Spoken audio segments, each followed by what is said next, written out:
What Transportation Secretary Sean Duffy revealed today about our nation's air traffic control system should have every American demanding answers. Think about the last time you were on a plane. Now imagine if you knew what we've just discovered about the equipment keeping that plane safe. Our investigation has uncovered internal documents the FAA never wanted to see the light of day. The temporary fixes, the desperate measures, the warnings ignored for decades. It's all here. And wait until you hear what they're actually getting replacement parts from. The story will change how you think about flying forever. We have exclusive news direct from the White House. Now, just like our air traffic control system needs an urgent upgrade, your body's control systems need proper maintenance as well. But here's the shocking truth. Your testosterone levels are being affected by something in our modern environment that's as outdated as the FAA's equipment. While controllers juggle with aging systems, your body is fighting an invisible battle against declining performance. That's why we have developed Test Boost Max, the same formula trusted by airline pilots to stay sharp and focused during long flights. So visit sculptnation.com/NNN to discover how to reclaim your peak performance and energy levels. You'll find it linked in the description. Now, Ted Cruz, he is pointing out just how old and antiquated our systems are at the FAA. And listen to what he had to say.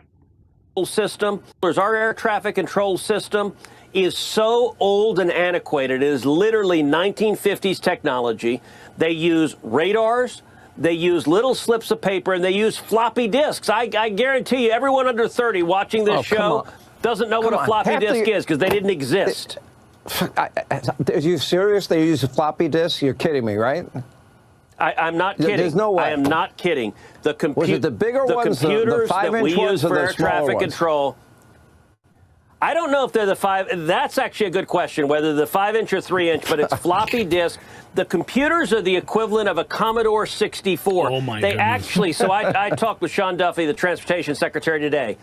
They have to buy the parts to update our air traffic control system from eBay because they don't make them anymore. They're 30, 40, 50 years old. Now, the Trump administration, they're leaning in. We're going to invest real money. And I've been fighting for a decade to modernize our air traffic control system. But sadly, the Biden administration was completely AWOL on this. There's our air traffic control. Getting their parts, replacement parts from eBay. Now, before we get to Tom's report from the White House, here is Transportation Secretary Duffy dragging Pete Buttigieg. 100 days, the prior secretary indicated to me that this was a department that ran itself. And, you know, when he was a secretary, I'm not sure that he actually showed up to the office. Most of the office didn't come into work. And so as I've been here, this is my 100th day, Sean, I've been here for 100 days. And this is more than a full-time job. You have to show up. You have to work 12, 16 hours a day to do this job. And if you don't come, things don't happen. And for Pete Buttigieg, when you don't show up and you get multiple warnings from watchdog groups that say, hey, listen, the air traffic control system is failing. You have to take action. They did absolutely nothing. The Biden administration, remember this, Sean? They spent $1.2 trillion on infrastructure in America. $1.2 trillion. None of it went to fix the air traffic control system, which is a crumbling infrastructure, key infrastructure in this country. They didn't fix it. And so now we've been left with a problem, right? We had the DCA air crash. We then have had the Newark outage. And we have said in the Trump administration, listen, we don't pass problems off to the next administration. We actually fix problems. We take hard problems and we make them better. And so today we rolled out the most historic aviation plan that has been ever laid out in the history of man. We are going to rebuild every part, every aspect of the air traffic control system. So it's going to be, as you played the clip, it's going to be radios, radar, a whole infrastructure of telecom, all the front-facing and back-office side of telecommunication for air traffic controllers. They're going to have a brand new system. But here's what's key. All right. This would normally take... Oh, go ahead. Sean, go ahead. I was going to say, this would normally take 10 or 15 years.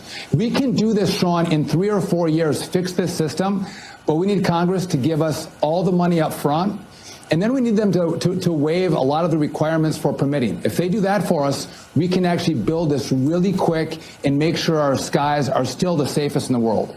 The prior secretary... Makes you really nervous to fly. Let's get into what's going on at the White House. Tom McCullough was there filed this report for us. Narratives. We're here to tell you the truth. Hey guys, this is Tom McCullough reporting from the White House with the Next News Network. And guys, in a world drowning in fake news, one of the last honest voices standing here at the White House and in the press room. We're not here to push narratives. We're here to tell you the truth straight up, no filter. And today we've got a big story breaking out of Newark Airport where the air traffic control system is crumbling, causing chaos for travelers. But don't worry, President Trump and his team are stepping in to fix the mess left by years of neglect under Biden and his crew. So let's go ahead and dive into the story.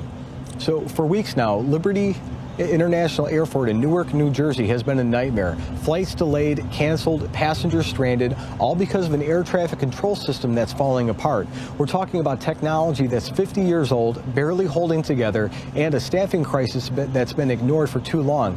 Posts on X today are buzzing about the latest communication failure at Newark, where controllers briefly lost contact with planes. This isn't new. Outages have been happening for months, and it's putting stress on an already broken system.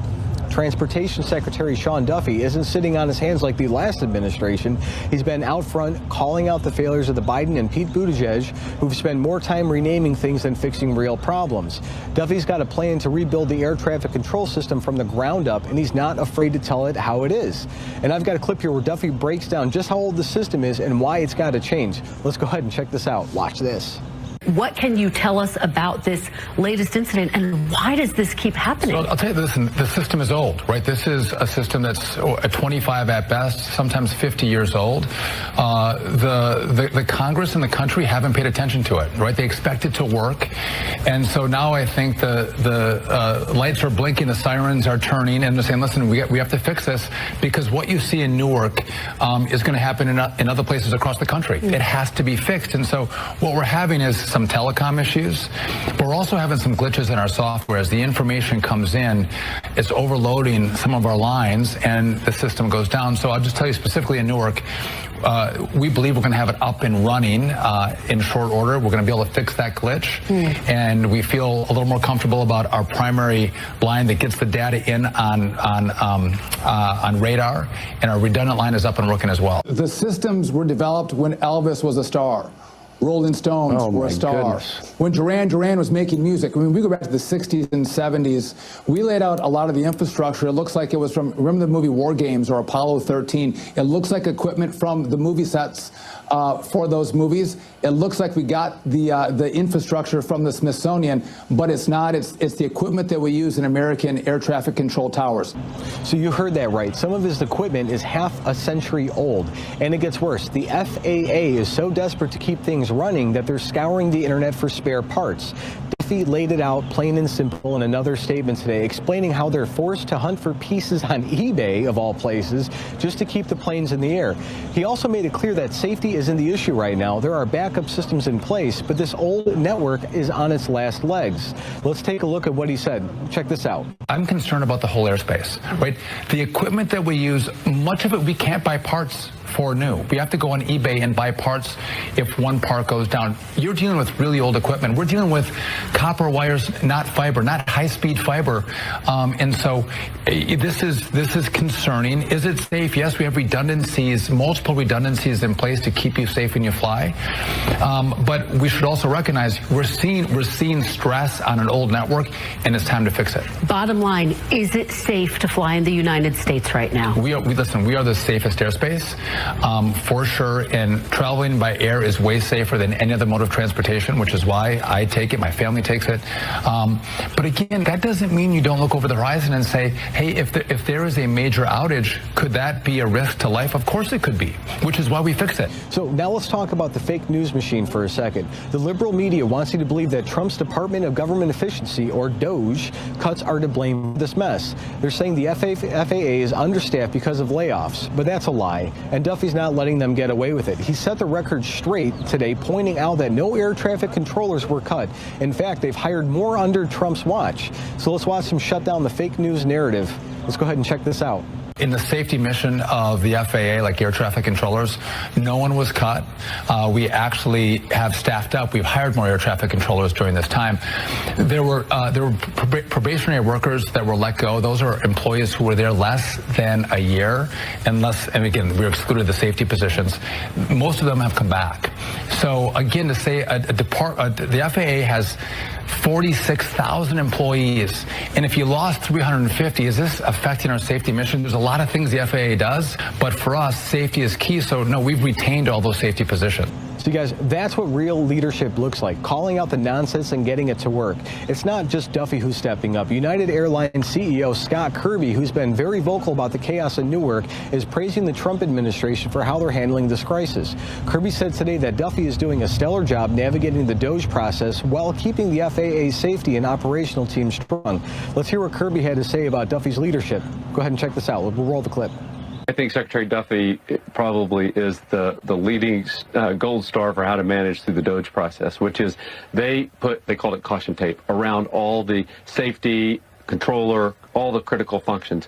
And DOGE went and looked, and I think they took 400 jobs out of over 100,000 jobs, back office kinds of jobs. I think they've done a very effective job of protecting that core safety operational workforce. One of the big challenges is the controller workforce is about 30% short, and getting back to full staffing in the controller workforce is something that Secretary Duffy and the entire FAA are committed to doing.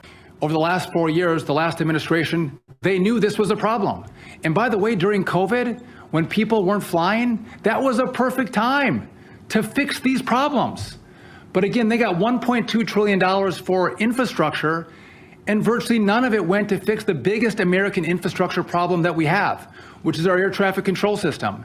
And so what you see in Newark, we're gonna have to fix, we're gonna move fast, but we're gonna do it right. My concern is that we could see other situations like this around the country because the system is old. It's old. And we are fighting to make sure we work with Congress, get the money, and begin this build of a brand new system as quickly as possible. So now let's zoom out for a moment. This isn't just about Newark. It's about the entire FAA system that's been ignored for decades. Back in February, the Trump administration did trim some fat at the FAA, cutting about 400 jobs through DOGE. But those are mostly probationary workers. Not a single air traffic controller or safety worker was let go. In fact, 132 of those workers were reinstated with back pay after a judge ruled the cuts didn't follow proper rules. The Biden team left behind a mess, chronic staffing shortages, outdated technology, and no plan to fix it.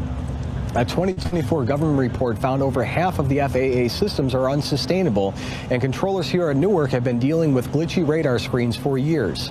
But here's the good news. Trump and Duffy aren't running from this challenge. They're rolling out a plan to build a brand new air traffic control system by 2028, replacing copper wires with fiber optics and adding more staff. They've already started hiring, offering bonuses to new controllers and incentives to keep experienced ones from retiring early. Compare that to Biden's team, who left the system decay while they played word games like they did, DEI. Trump's fixing what they broke, and the American people are seeing the difference. So before I wrap up, let's touch on the bigger picture at Newark. United Airlines had to cancel 35 daily round-trip flights because the airport can't handle the traffic with the ongoing issues. Kirby's been pushing for the FAA to bring back slot controls, basically limiting the number of flights to match with what the airport can actually manage. It's a common-sense fix, and Duffy's on board working to modernize the system while keeping travelers safe. And that's what real action looks like, not the empty promises we got from the last administration, the other guys that were in that building. So that's all for now, guys. This is Tom McCullough with the next news, reporting from the White House. We're committing to you guys the truth, no matter what. Stay tuned for more. Hey, guys, this is Tom. Thank you for that report, Tom. So the state of our air traffic control system isn't just a maintenance issue. It's a national security crisis waiting to happen. When Secretary Duffy admitted that they're sourcing parts from eBay, he exposed decades of negligence that put every American traveler at risk. So here's what we need to ask ourselves. How do we let our vital aviation infrastructure deteriorate to this point? Who profited from keeping these systems outdated, and why did previous administrations ignore the warning signs? Share your thoughts in the comments below. And while you're concerned about American infrastructure, show your support for real news by heading down to shop.nextnewsnetwork.com, linked in the description, and support our network and our efforts to bring you the truth.